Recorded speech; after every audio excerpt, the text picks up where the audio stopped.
본문의 말씀 창세기 31장 38절에서 42절 말씀 중심에서 목동 야곱의 수고라는 제목으로 함께 말씀을 통해 은혜 나누기를 원합니다.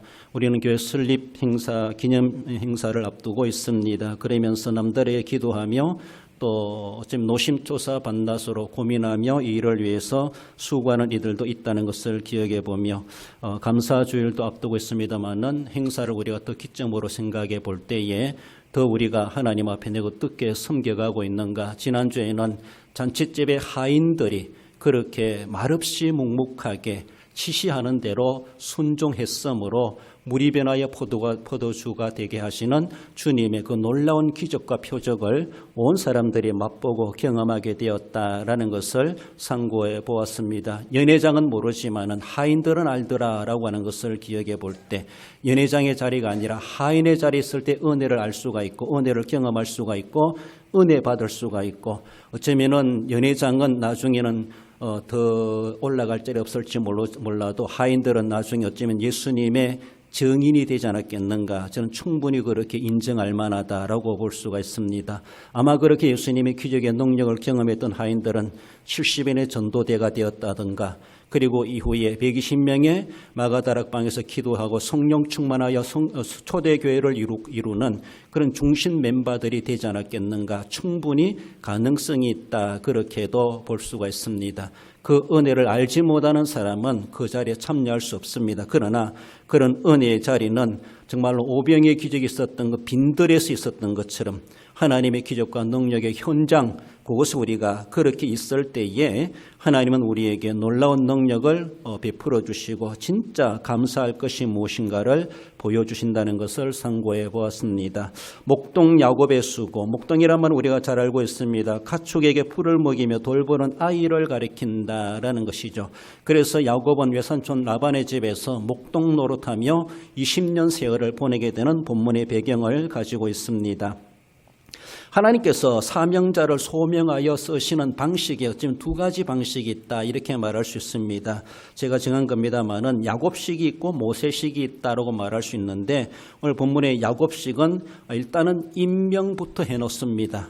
임명해 놓고 그 임명자답게 임명받은 직분자답게 하나님이 강하게 훈련을 해 가시는 것을 볼 수가 있고 그래서 그 훈련받고 그 직무를 수행하게 하시는 것을 야곱식이다 이렇게 볼 수가 있는데 그럼 모세식은 또한 순서가 뒤바뀌죠. 먼저 훈련받게 하시고 훈련받고 난 이후에 임명해 주시고 그래서 그 직무를 수행하게 하신다라고 볼 수 있습니다. 모세식으로 생각해 볼 때 모세는 40년간 광야에서 미디안 광야에서 양치는 일부터 먼저 그렇게 훈련을 받습니다.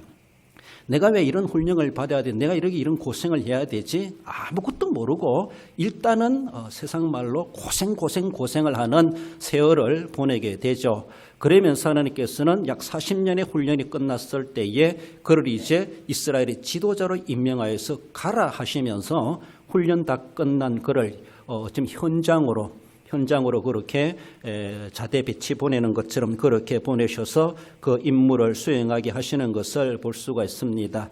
야곱은 그렇지 않죠. 일단은 임명부터 받고 일단 족장의 계보를 이어갈 자로 받습니다. 그 받을 때는 속된 말로 뭣도 모르고 받았을 겁니다. 이것이 어떤 일이 앞으로 전개될 것인지 이 자리가 어떤 자리인지 제대로 알지도 못하고도 야곱은 덥석 받았지 않았겠는가. 에스가 받아야 될 것을 야곱이 가로채가지고 받아 놓았습니다.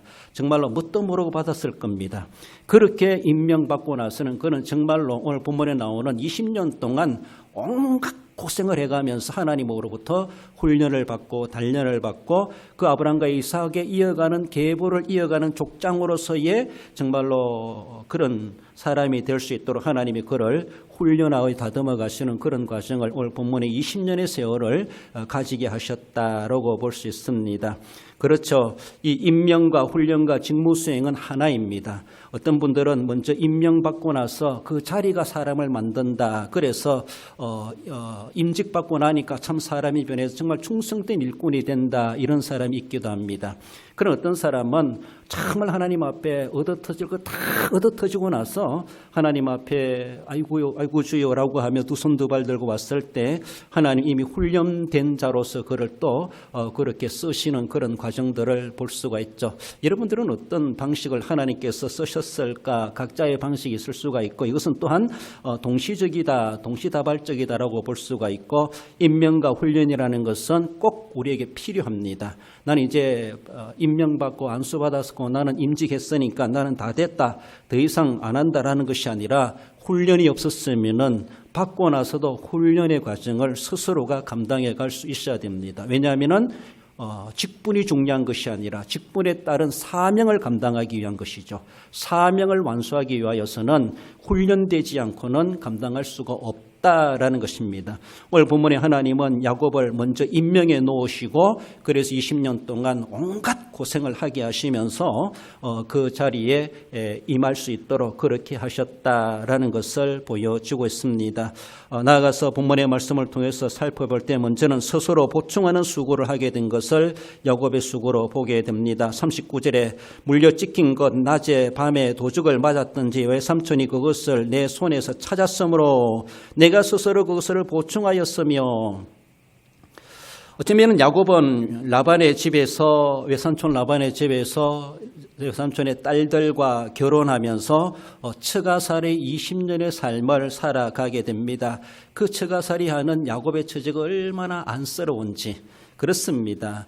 어쩌면 고향 땅 헤브론 아버지가 이삭 아버지가 있는 그곳에서 에서를 속이고 가로채서 축복을 받고 왔기 때문에 고향이라고 해서 쳐다볼지 모르지만은 갈 수도 없는 고향이었고 이제는 더 이상 도피할 자리도 없는 이곳 멀리 하란 땅까지 도피해 와가지고 외삼촌 집에 왔다라고 왔는데 여기에서 조카나 그러면 외손자다 이렇게 대우를 받기보다는 온갖 막노동에 시달리는 그러한 자리에 처하고 있는 것을 볼 수가 있죠. 앞으로도 가지 못하고 뒤로도 가지 못하고 자기가 그하는 이 처가살이 해가면서 외삼촌의 농간에 의해서 온갖 쓰라린 아픔을 겪어가면서 그런 거기서 정말로 조카가 아니라 외손자가 아니라 어쩌면 외갓집이 아니라 거기서 완전히 종살이하는 그런 모습으로 20년의 삶을 보내게 되는 것을 볼 수가 있습니다. 더 이상 그는 갈 곳이 없었습니다. 더 이상 도피할 곳도 없었습니다. 고향으로도 돌아갈 수가 없습니다. 이젠 더 이상 어디로 가겠습니까? 여기에서 하나님은 그렇게 그를 내모신 것이죠. 그렇게 복을 받게 하셨음에도 불구하고 그의 그 자리가 얼마나 힘들고 어려운 자리인가 이것을 통해서라도 하나님은 야곱으로 하여금 자신의 이전의 모든 고정관념과 자신이 가지고 있던 선입견이나 자신이 가지고 있는 못되먹은 그런 남을 속이는 그런 것들 다 여기서라도 다 씻어내도록 하시기 위한 하나님께서 그 값을 치르게 하시듯이 이렇게 외삼촌 집에서 고생하면서 하나님의 훈련을 받게 하셨다라는 것이죠. 하나님이 그를 그리로 내몰아 가셨다 이렇게도 볼 수가 있습니다. 하나님의 낯을 피하여 어디로 도망가겠습니까? 갈 데도 없는 야곱이었고 그가 살아나기 위해서는 온갖 고생을 마다하지 않고 해야만 했다라는 것을 말씀하십니다. 야곱은 정말로 어릴 적 어머니의 사랑을 받으면서 어쩌면 부엌살이를 도와가면서 그는 그렇게 컸다라고 볼 수 있습니다. 결코 집 밖의 일이라든가 덜 일이라든가 또 어쩌면 거친 일은 해보지도 않았을 겁니다. 지극히 정말로 그는 야성적인 사람이 아니라 지극히 내부적인 일에 가정에서만 그렇게 속닥거리며 어머니 치마폭에서 어머니의 사랑을 독차지하면서 자라났던 그런 야곱이었다라고 볼 수 있습니다. 그럼에도 불구하고 이제 외손집에 와서는 한 번도 해보지 못한 일들을 그는 거친 일들을 해야만 했다고 하는 것이 얼마나 힘들었겠는가라는 것이죠. 우리가 농사일을 해보지만 농사일은 아무나 하는 것이 아니다 이렇게 말하죠. 어릴 적에 농촌에서 컸다고 해서 농사일 하는 것도 아니라는 것이죠. 쭉 해오지 않았다라면은 그 농사일은 함부로 덤비들 일이 아니다라는 것을 우리는 경험해 보면서도 말해 볼 수 있는데 야곱도 어릴 적 해보지도 않은 일들을 외손촌 집에 가가지고 난데없는 그런 정말 덜 사람이 되어지는 양떼들을 몰고 들로 이곳저곳으로 쫓아다니면서 그렇게 들에서 양틈에서 잠을 자고 그렇게 살아가야만 했던 그 모습이 얼마나 고향 생각이 났겠는가라고 볼 수가 있습니다. 그렇습니다. 그렇지만 야곱은 열심히 이 일을 했다라고 말할 수 있습니다. 열심히 일하면 잘 되고 사업이 번창해 가는데 번창하면서도 사실은 손실이 일어날 수 있는 것이 세상의 일이라고 하는 것을 볼 수가 있죠. 본문에서도 들짐승에게 찢기고 외부인 도적들에게 도적을 맞는 일들이 빈번하게 일어났고 그런 재산의 손실이 일어났을 때 주인 되는 외삼촌은 너가 잘못했으니까 너가 다 물어내라 이렇게 하면서 그것을 요청했다라는 것이죠. 그래서 야곱은 더 말하지 아니하고 짐승들에게 찍힌 그런 재산 손실 난 것, 짐승에 찍혀서 어려움 당하는 것, 도둑들에게 도둑 맞았던 것 모든 것들을 외삼촌에게 다 손해배상을 하면서 그 역할을 해왔다. 물어냈다. 오늘 본문에 보충하였으며 라는 말은 물어내다 배상하다 이런 말입니다. 그렇습니다.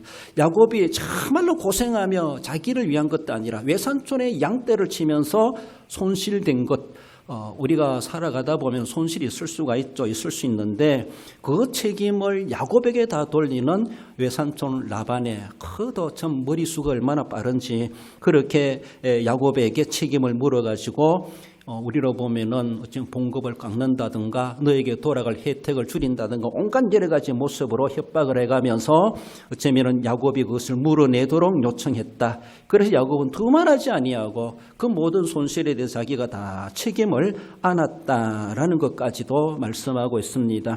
이렇게 그렇게 하다 보니까 야곱도 불만이 있었죠. 이러다가 나는 어떻게 할 것인가. 처자식은 있고 아기들은 자라나고 있는 그런 모습에서 자기는 집을 세울 기회가 없다라고 하는 것이 한탄스러운 그런 모습으로도 말해주는 것이 있죠. 창세기 30장 30절 하반절에 보면 나는 언제 내 집을 세우리까. 외삼촌에게 한번 불평을 토합니다.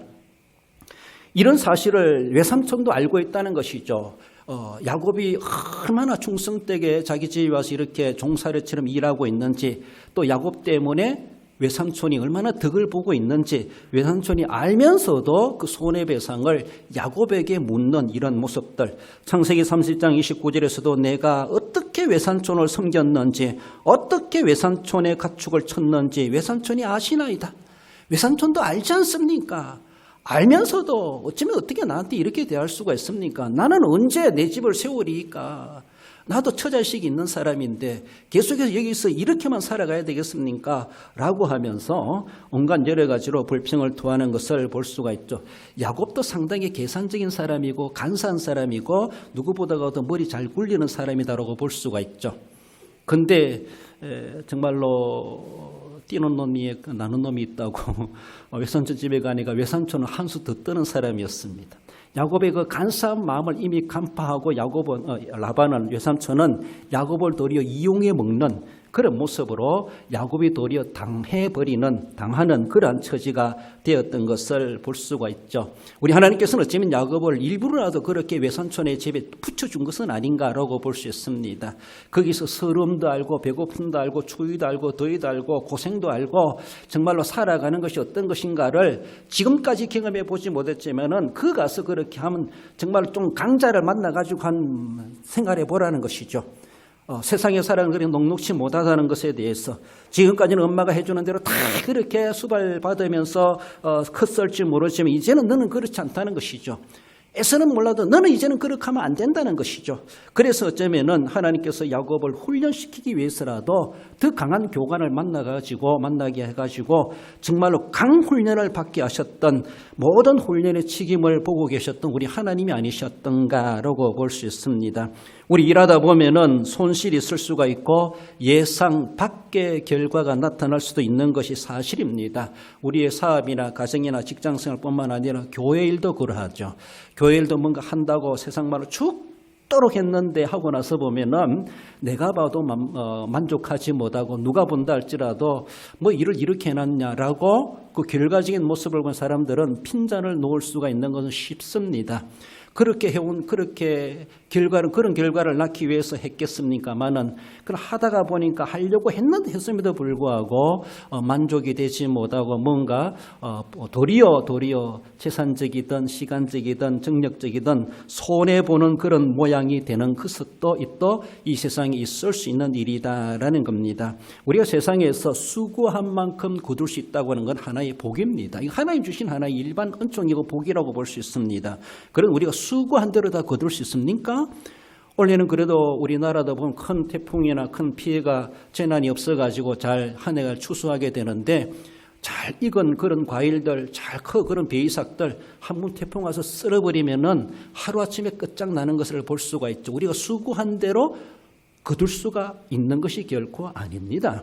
그리고 거둘 수 있다는 그 자체가 얼마나 감사한 일인지 몰라요. 늘 말씀드리지만은 소경이 눈 떠서 보는 것은 지극히 놀라운 은혜이죠. 그렇잖아요? 그럼 우리는 계속 눈 뜨고 살아가고 있습니다. 우리는 기적의 삶을 살아가고 있어요. 그러면서도 감사할 줄 몰라. 죽을 고생을 하다가 거기서 죽을 자리에서 살려줘야지 아이고 감사합니다. 그 감사의 수준은 정상인과 동일하는 거예요. 우리는 정상적으로 살아가면서도 기적의 수준을 가지고 살아가고 있는 줄도 몰라요. 눈 밝게 살아가면서 귀 밝게 살아가면서 하루에 30세끼 먹으면서도 풍족한 줄 모르고 감사할 줄 몰라요.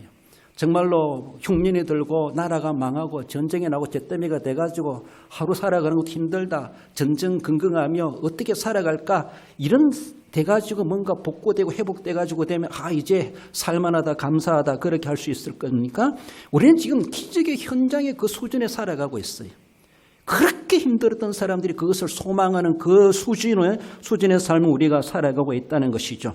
그러면서도 조금만 실수를 하고 조금만 어쩌면은 손실이 생기면은 큰일 난 것처럼 그렇게 너가 잘못했으니 네가 다 책임지라는 식으로 라반이 야곱에게 물으라고 말하는 것처럼 그런 모양새들이 얼마나 많은가라는 것입니다. 사람은 아무리 한다 할지라도 안 될 수도 있고 실패될 수가 있고 어쩌면은 본전도 못 빼는 그런 결과가 날 수 있는 것이 세상의 일입니다.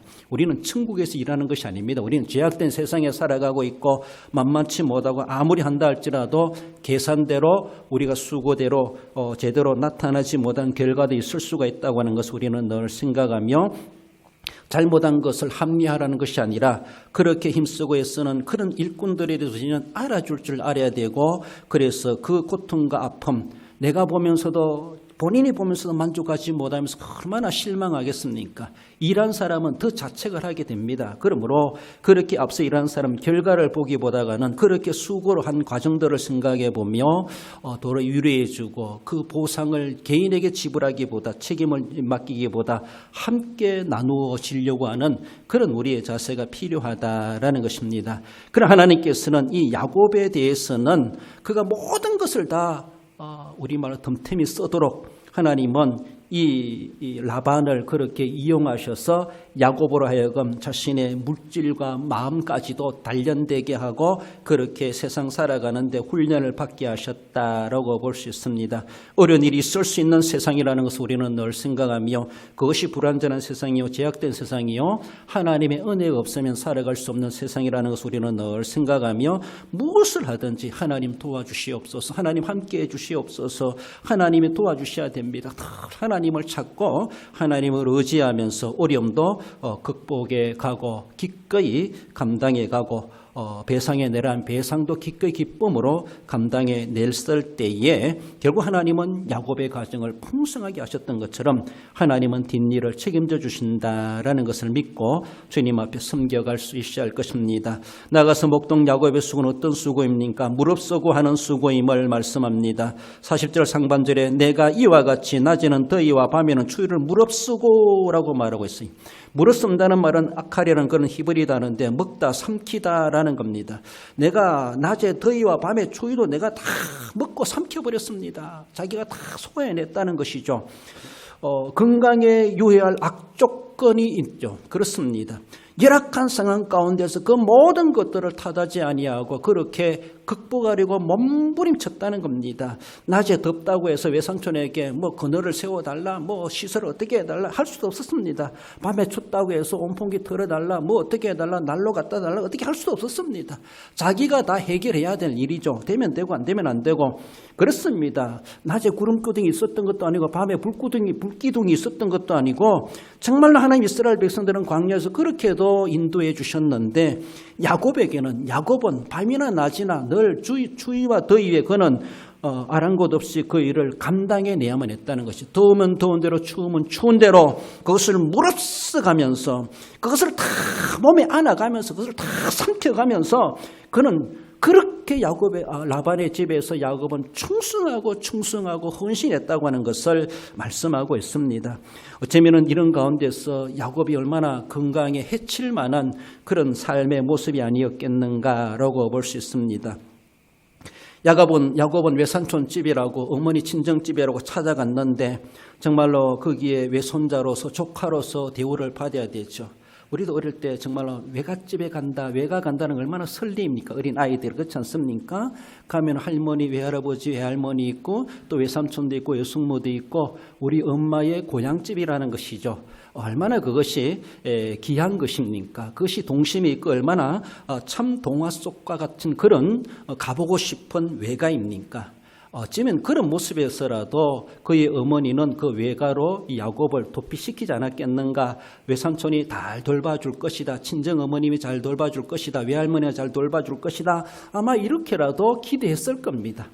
그래서 친정집으로 아들을 보내놓은 그 어머니 리브가의 마음이었을 텐데, 그러나 그가 왔을 때는 완전히 손자도 아니요 조카도 아니요 완전히 남처럼 되어버리고 하인 종 노예 취급해버리는 이러한 처지가 되어버린 야곱의 모양이었다라는 것입니다.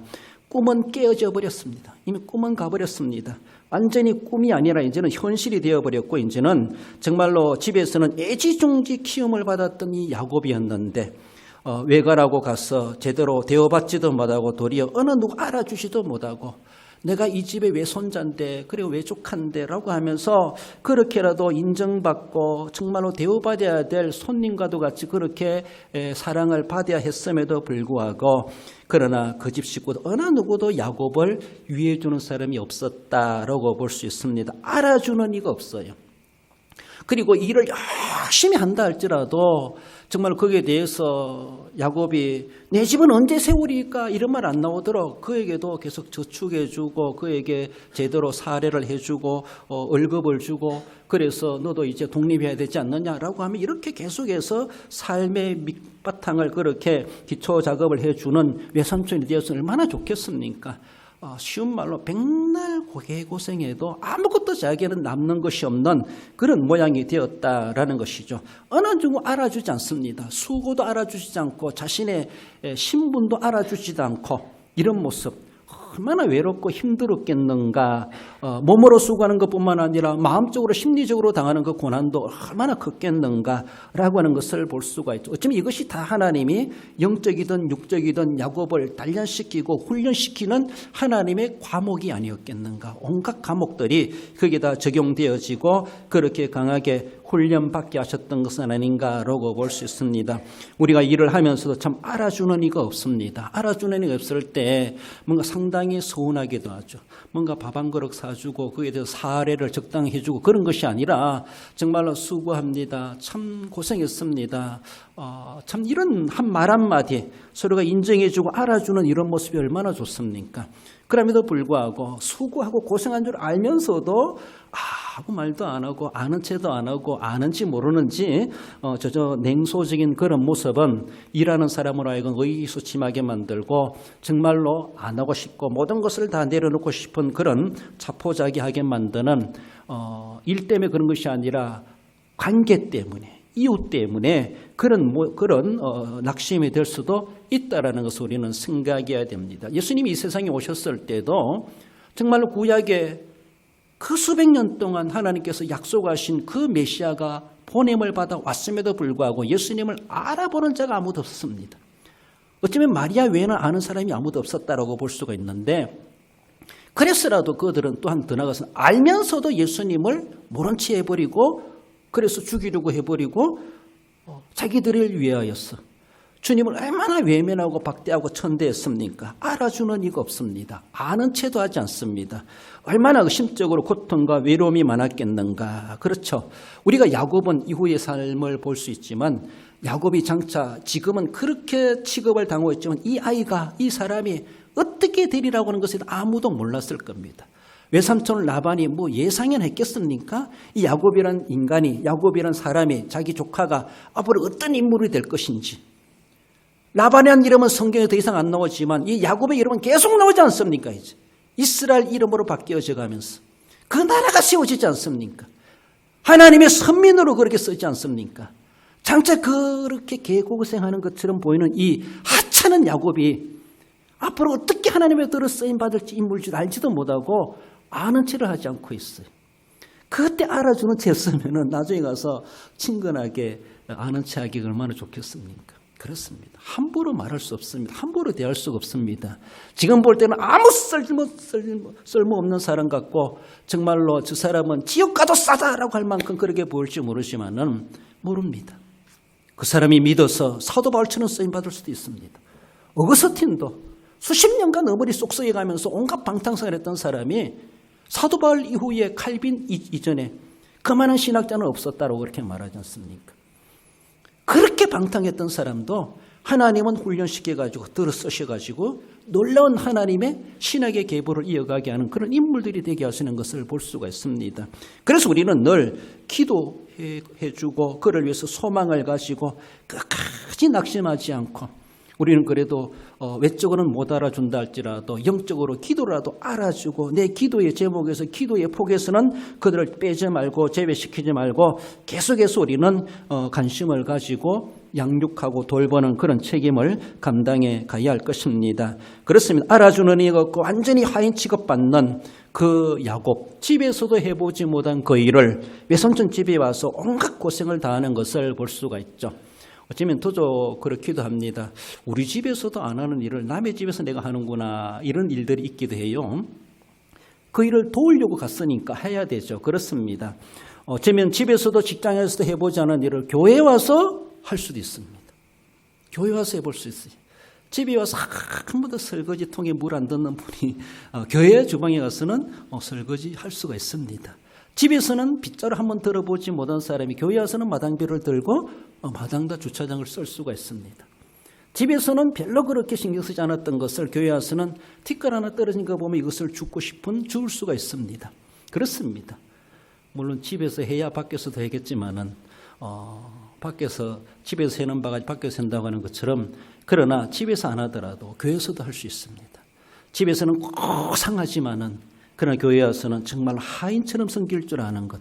이것이 진짜 하나님 앞에 고상한 자로 인정받고 칭찬받을 모습이라는 것이죠. 집에서도 나는 장손이니까, 나는 장자이니까, 나는 고상하니까, 난 집에서도 그걸 아는데 왜 교회에서 하락합니까? 하지 마세요. 그러면. 그런 마음 가지고 어떻게 하나님을 섬길 수 있습니까? 야곱처럼 하나님이 그렇게 내몰아가지고 할 수밖에 없는 그런 상황이 돼야만이 해야 되겠습니다. 하는 겁니까? 내가 어떤 상황이라 할지라도 내가 사회에서 어떤 계급을 가지고 있다 할지라도 하나님의 교회에 와서는 하나님 앞에 와서는 그 모든 외부적인 옷을 다 벗어버리고 계급장 내려놓고 신분 내려놓고 정말 가장 낮고 천한 자리를 할지라도 신발 정리하는 일이랄지라도 마당을 쓰는 일이랄지라도 휴지 하나 줍는 일이랄지라도 음식 쓰레기 처리하는 그런 일을 한다 할지라도 우리가 할 수 있습니다. 그것도 주님의 일이기 때문이죠. 그것도 거룩한 일 중에 하나이기 때문이죠. 그렇습니다. 교회에서는 집에서는 아무리 고상하다 할지라도 하나님이 고상하게 안 볼지 모르지만은 그러나 하나님의 집에서 주님의 이름으로 내가 천한 일을 한다 할지라도 하나님은 그를 아주 고상하게 여겨주신다는 것을 기억해야 됩니다. 한편으로 정말로 그를 이리로 오게 하신 분이 하나님이시고 그리고 부모님이기보다는 하나님이시다라는 것이죠. 창세기 28장 15절에 내가 너와 함께 있어 내가 어디로 가든지 너를 지키며 너를 이끌어 이 땅으로 돌아오게 하리라 하나님 말씀하셨습니다. 그렇게 하나님은 그를 보내셨다라고 하는 것을 말씀하죠. 이런 고생하는 것 야곱만이 한 것이 아니라 지금 사도 바울도 부름받고 나서 정말 야곱만큼이나 고생했다는 것을 피력해 주고 있죠. 고린도후서 11장 26절 이하에 여행하면서 강의 위협과 강도의 위협과 동족의 위험과 이방인의 위험과 신의 위험과 광야의 위험과 바다의 위험과 거짓 형제 중의 위험을 당하고 또 수고하며 애쓰고 여러 번 자지 못하고 줄이며 목마르고 여러 번 굶고 춥고 헐벗었노라. 야곱이 이런 거 언제 해봤겠습니까? 이제는 이런 거 해볼 기회도 없었고 할 수도 없었고 할 필요도 없었던 사람이었습니다. 그러나 주님 앞에 붙잡히고 나서는 이런 일들을 이런 위험한 가운데 사방팔방이 위험한 곳이 가는 곳마다 위험한 곳입니다. 그런 위험을 수없이 느꼈다는 것이죠. 죽을 고비도 엄청나게 느꼈다는 것이죠. 얼어 죽을 고비도 느꼈다는 것이죠. 그거 읽어보시면은 그렇습니다. 이런 정말 주님 안에서 당하는 그런 고난, 예수님이 우리를 위해서 십자가에 달려 돌아가신 그 고난을 생각할 때 주님이 그런 당할 필요가 뭐 있습니까? 그런 당할 이유도 없고 그런 당할 필요도 없으면 우리 주님이시죠. 그러나 주님을 위한 것이 아니라 우리를 구속하시고 구원하시기 위해서 온갖 고난을 마다하지 아니하시고 십자가에 달려 쓰라린 죽음까지 무덤에까지 장사되기까지 하셨던 우리 주님을 생각해 볼 때 나는 주님을 위해서 무엇을 무릅쓰고라고도 섬기고 있는가? 우리는 무엇을 무릅쓰고 섬긴다고 말할 수 있습니까? 난 이것도 무릅쓰고 주님 앞에 이렇게 섬긴다고 해왔습니다. 그래도 어느 정도는 주님 앞에 명함을 내세울 만한 그런 것들이 있어야 되지 않겠습니까? 추우니까 안 되고 더우니까 안 되고 바쁘니까 안 되고 아프니까 안 되고 뭐 이러니까 저러고 저러니까 안 되고 온갖 그런 거 무릅쓰는 걸 안 하려고 하는 것이. 그러나 야곱은 무릅쓰고 섬겼습니다.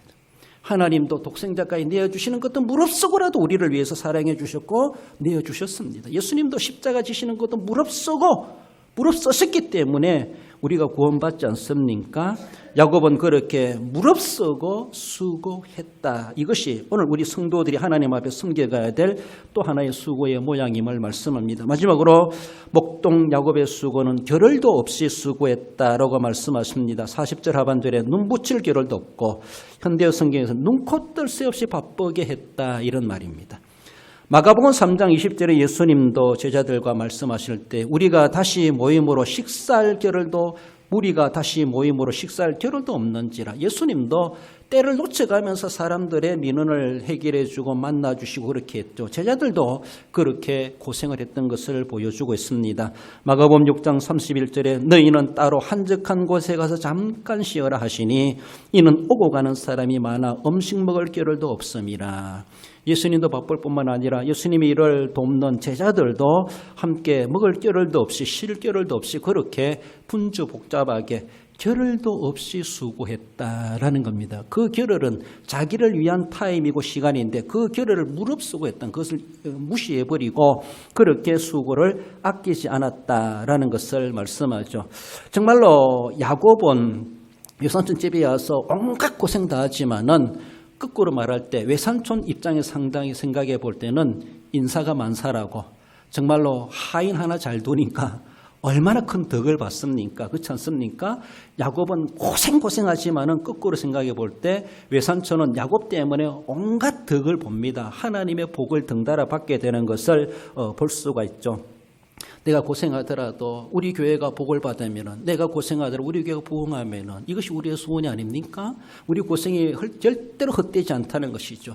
내가 그렇게 행사를 위해서 정말 밤잠 설쳐가며 무릎써가며 정말로 그렇게 일을 해가는 그 모든 것들이 누가 알아주지 않는다 할지라도 정말 겨를도 없이 수고했던 그 모든 결과를 통해서 하나님의 교회가 빛이 나고 하나님의 영광이 드러나고 모든 사람들에게 유익이 되고 은혜가 된다면 우리는 겨를 없이 수고한 것이 결코 헛되지 않을 것입니다. 세상에 누가 알아주지 않는다 할지라도 결코 하나님은 그것을 다 기억해 주고 알고 계신 우리 하나님이심을 볼 수가 있습니다. 그렇습니다. 야곱의 집에 하나의 일꾼 라반의 집에 야곱이라는 사람이 들어왔을 때 놀라운 그 은혜와 복을 받았던 것처럼 교회도 마찬가지라.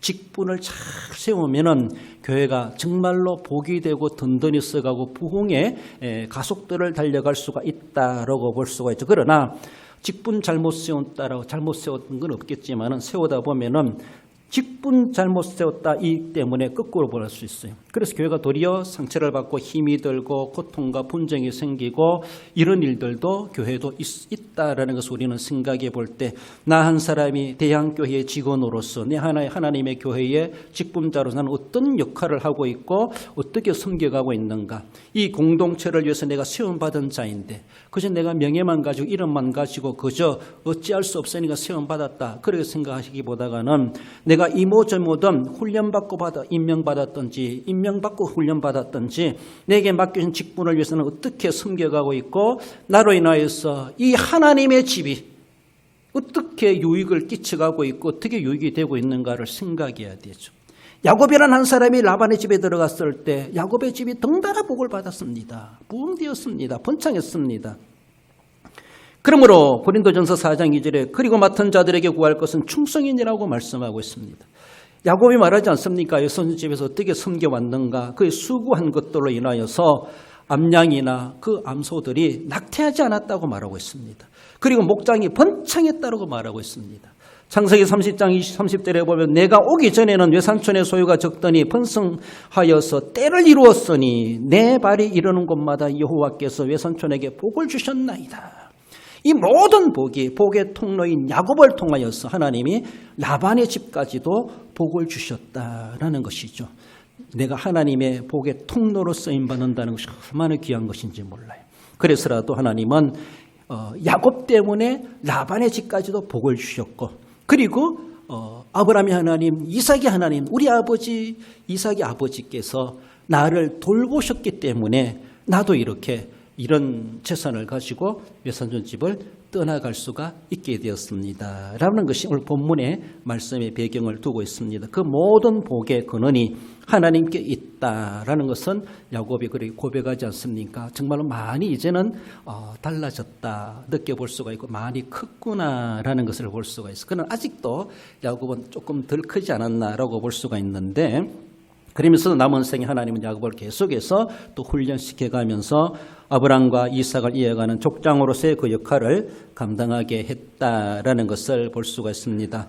야곱을 통해서 야곱을 위하여서 하나님께서 복을 주신 것처럼 아브람과 이삭을 이어가는 그런 축복의 근원으로서의 야곱이 그 사명을 이제 감당하게 되었던 것처럼 이제 우리들도 앞서간 믿음의 선조들의 그 신앙을 계승받은 자들로서 이 시대에 우리가 하나님의 교회를 든든히 세워가고 정말로 모든 것에 대해 책임감을 가지고 무엇이라도 무릅써가며 정말로 자기를 위한 것을 무시해가면서 겨를도 없어라도 주님 앞에 수고를 아끼지 않고 섬겨가게 될 때에 결단코 하나님은 우리를 빈손으로 돌려보내실 하나님이 아니심을 기억하십시다. 말씀을 믿습니다. 우리 성도 여러분, 목동 야곱의 수고는 손해를 스스로 보충하면서 섬김의 수고가 있었습니다. 주어진 조건을 무릅쓰고 그는 섬겼다라고 말씀하고 있습니다. 자신을 돌볼 겨를도 없이 그는 수고를 아끼지 않고 섬겨갔던 야곱임을 말씀하죠.